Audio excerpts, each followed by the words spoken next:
அனைவருக்கும் வணக்கம். பாண்டியன் சீரியல் இன்றைக்கி என்ன ப்ரோமோ நினச்சின்னு பார்ப்போம். பாண்டியனோட பர்த்டேக்காக எங்கள் வீட்டில் வந்து எல்லாருமே பிளான் பண்ணியிருக்காங்க. பாண்டியன் வீட்டுக்குள்ள நுழைஞ்ச உடனேவும் பெருசாக வேட்டு வெடிக்கிறாங்க. என்னடா இப்படி வேட்டு வெடிச்சு வீடெல்லாம் குப்பையாக்குறீங்கன்னு சொல்லி பாண்டியன் வந்து திட்டுறாரு.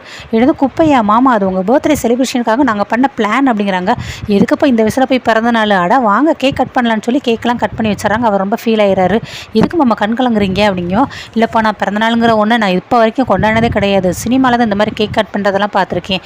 அதுக்கப்புறம் பார்த்தா வீட்டில் பசங்களுக்கு சின்ன வயசில் கொண்டாடினதோட சரி, என்னோட பிறந்தநாள் எப்போங்கிறது யாருமே என்கிட்ட கேட்டதே இல்லை. மொதல் கோமதி தான் கேட்டிருக்கா. அதுவுமே நான் சர்டிஃபிகேட்டில் உள்ள தேதியை வச்சு தான் சொன்னேன் தவிர அது கரெக்டு தானாங்கிறது கூட எனக்கு தெரியாது அப்படின்னு சொல்லி கண்கலங்கிறாங்க. இதுக்கே ஃபீல் பண்ண எப்படி மாமா, என்ன இருக்குது பாருங்கள் அப்படின்ட்டு 3 பேரும் ராஜி, மீனா, மயில் 3 பேர் உள்ளே போய் பேக் எடுத்துகிட்டு வராங்க. என்ன ஆளாளுக்கு ஒரு பேக் எடுத்து வரீங்க அப்படிங்கிறாங்க. ஆனால் வாங்கி தான் பாருங்களேன் அப்படின்னு சொல்லிட்டு கலர் ஷர்ட்டு வேஷ்டி கொடுக்குறாங்க. என்னப்பா கலர் சட்டை கொடுக்குறீங்க, நான் இதை போட்டதே இல்லையாப்பா அப்படிங்கிறாங்க. கிஃப்டாக கொடுத்ததை கண்டிப்பாக போட்டு தான் ஆகணும் அப்படின்ட்டு நெக்ஸ்ட்டு வாட்ச் கொடுக்குறாங்க. வாட்சா, நான் தான் கையில் ஏற்கனவே வாட்ச் வச்சுருக்கேனே அப்படிங்கிறாங்க. மாமா இந்த வாட்ச்லாம் பழைய மாடல் மாமா, இப்போ உள்ளதை போடுங்க அப்படின்னு சொல்லி கொடுக்குறாங்க. நெக்ஸ்ட் ஒன்று கொடுக்குறாங்க. என்னப்பா அடுத்தடுத்து கிஃப்ட் வந்துக்கிட்டே இருக்குது அப்படிங்கிறாங்க. ஓப்பன் பண்ணி பாருங்களேன்னு பார்த்தா உள்ளே வந்து செப்பல் இருக்குது. செப்பல் தான் நான் ஏற்கனவே வச்சுருக்கேன், அது இப்போ தானே சரவணா கல்யாணத்துக்கு வாங்கி கொடுத்தது தானே அப்படிங்கிறாங்க. யாரும் உங்கள் பசங்க வாங்கி கொடுத்தது தானே, அவங்க உங்களே மாதிரியே கஞ்ச பிசினாரிங்க 200 100 வாங்கி கொடுத்துருப்பாங்க. அந்த செப்பல்லாம் தேஞ்சு போய் தரையோட ஆயிடுச்சு. அதெல்லாம் போட்டால் கால் வலிக்குமாம்மா, இதை போடுங்க கால் வலியே உங்களுக்கு வராது அப்படிங்கிறாங்க. எதுக்குப்பா இதெல்லாம் அப்படின்ட்டு அடுத்த கேக் கொடுத்துட்டு எல்லோரும் ஊட்ட விட சொல்கிறாங்க. கோமதிக்கு ஊட்ட சொல்கிறாங்க. கோமதி ரொம்ப ஃபீல் பண்ணுறாங்க, ஷையாக வெக்கமாக ஃபீல் பண்ணுறாங்க. இல்லை பரவாயில்ல ஊட்டுங்கன்ட்டு எல்லாருக்குமே ஊட்டி முடிச்சிடுறாங்க. சரி நான் ட்ரெஸ்ஸை போய் போட்டுட்டு வாங்க அப்படின்னு சொல்லிங்கிறாங்க. அவங்களும் ட்ரெஸ் எல்லாம் போட்டு சூப்பராக இருக்குன்னு கோமதி பண்ணின்னு 2 பேர் மாற்றி பேரை வந்து ஃபோட்டோவில் எடுத்துடுறாங்க. அடுத்து எல்லோரும் நம்ம சேர்ந்து கோயிலுக்கு போகலாமா அப்படிங்கிறாங்க. இது நல்லா இருக்கே, கோயிலுக்கு வாங்க கூப்பிட்டா வரைய மாட்டேங்க, இப்போ நீங்களே கேட்குறீங்கன்னே. ஆமாம் நான் ரொம்ப சந்தோஷமாக இருக்கேன், என் மருமக 3 பேர் சேர்ந்து என்னோட பிறந்தநாளை செலிப்ரேட் பண்ணுறாங்க, வாங்க குடும்பத்தோடு கோயிலுக்கு போகணுட்டு கோயில் கிளம்புறாங்க. சரி ஒரு காரை புக் பண்ணிட்டுமான்ட்டு ஒரு ஆட்டோ புக் பண்ணிடுறாங்க. ஆட்டோவில் எப்படி எல்லோரும் போக முடியும் அப்படிங்கிறாங்க. சரி நீங்கள்லாம் பைக்கில் வாங்க, நானும் அம்மா எல்லாம் அரசியெல்லாம் ஆட்டோவில் போகிறோம் அப்படிங்கிறாங்க.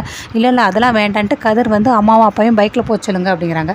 ஸோ பாண்டியன் கோமதி ஒரு பைக்கு, மயில் சரவணன் ஒரு பைக்கு, அதுக்கடுத்து மீனா அவங்க செந்தில் ஒரு பைக்லாம் வராங்க. அடுத்து கதிர் ராஜி அரசியெல்லாம் ஆட்டோவில் வந்துடுறாங்க. அடுத்து வரும்போதேவும் நல்லா உட்காந்துக்கோ கோமதி அப்படிங்கிறாங்க. கொஞ்சம் மெதுவாக பார்த்து போங்க, நான் எப்படி உட்கார முடியும், கீழே விழுந்துட போகிறேன் அப்படிங்கிறாங்க. என்ன பிடிச்சிக்கோ அப்படிங்கிறாங்க. இல்லை ரோட்டில் எல்லோரும் பார்ப்பாங்க, அதெல்லாம் வேண்டானே. இதில் என்ன இருக்குது, என்ன கையில் பிடிச்சிக்கோ, ஷோல்டரில் பிடிச்சிட்டு வராங்க. அடுத்து மயில் சரவணனும் வராங்க. நெக்ஸ்ட்டு கோயிலுக்கு எல்லோரும் வந்துடுறாங்க. என்னடா நான் வரதுக்கு முன்னாடி நீங்கள் எல்லோரும் வந்துட்டீங்க போலுக்குன்னு சொல்லி பாண்டியன் சொல்லார். ஆமாம் இவ்வளோ நேரமாக மச்சா அவங்களுக்கு பைக்குன்னு கொடுத்துட்டா பெரியவங்களும் சரி சின்னவங்களும் சரி ரொம்ப லேட்டாக வர்றீங்களே, சீக்கிரமாகவே வரமாட்டிங்களோ அப்படின்னு சொல்லி அவங்களுடைய கோமதியோட தம்பி வந்து கலாய்க்கிறாரு.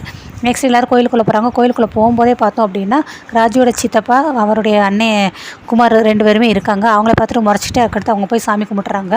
பாண்டியனோட பேருக்கு அர்ச்சனை வச்சு சொல்கிறாங்க. இல்லை குடும்பத்தில் எல்லா பேருக்கும் அர்ச்சனை பண்ணுங்கன்னு பாண்டியன் சொல்கிறாரு. இல்லை இன்றைக்கி உங்களுக்கு தான் பர்த்டே, ஸோ நீங்கள் தான் உங்கள் பேருக்கு தான் அர்ச்சனை பண்ணணும் அப்படின்னு சொல்லிட்டு அவர் பேருக்கு அர்ச்சனை பண்ணி முடிச்சுட்டு வந்து கோயிலை சுற்றி வராங்க. ஏன்ப்பா நம்ம இங்கேயே கொஞ்சம் நேரம் கோயிலில் வெளியே உட்காந்துக்கிடுவோமா அப்படிங்கிறாங்க. கரெக்டாக அந்த இடத்துல வந்து அவங்க ராஜியோட சித்தப்பாவும் அவங்களோட அண்ணன் குமாரும் இருக்காங்க. இல்லை வேண்டாம் நம்ம அந்த சைடு ஓரமாக போய் உட்காந்துக்கிடுவோம் அப்படின்ட்டு கோமதியோட தம்பி சொல்கிறாரு. கதிருமே அந்த பக்கம் போய்க்கலாம்ப்பா அப்படின்னு கதிர் செந்தில் சரவணன் எல்லாருமே சொல்கிறாங்க. சரி வாங்க அப்படின்ட்டு அந்த பக்கம் போய் உட்காந்துட்டு எல்லோரும் குரூப் ஃபோட்டோ எடுப்போம் அப்படின்ட்டு குரூப் ஃபோட்டோ பேர் ஃபோட்டோ எல்லாமே தனித்தனியாக எடுத்துகிட்டு பாண்டியன் சொல்கிறார். ஏன்டா ஊருக்குள்ளே நிறைய பேர் சொன்னாங்களே இந்த பாண்டியன் அனாதை, இவனுக்கு யார் இருக்கா என்ன ஏதுன்னு பாரு, எனக்கெல்லாம் கல்யாணம் ஆகி எனக்கும் பசங்க இருக்குது, என் பசங்களுக்கும் எல்லாருக்கும் கல்யாணம் ஆகி நல்லபடியாக பேரம்பேத்திகளை எடுப்பேன் பாரு கொஞ்ச நாள்லேயும்.